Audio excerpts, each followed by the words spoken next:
Hello, in front of me I've got Realme C11. In this video I'll show you how to find and manage display settings. In the beginning, enter Settings and tap on Display. Here we've got all settings for our display. At the top of the screen we've got brightness level, dark theme,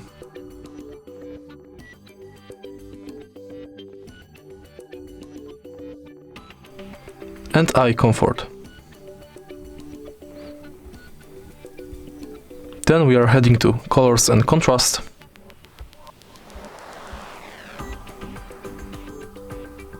Adaptive brightness.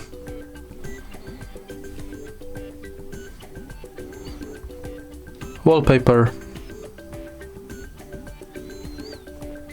And screen timeout. Between 15 seconds or 30 minutes.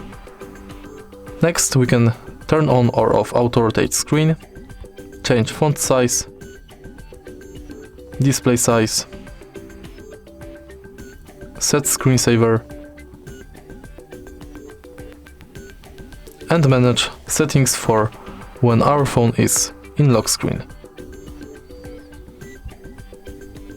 If you find this video helpful, please leave like, comment and subscribe.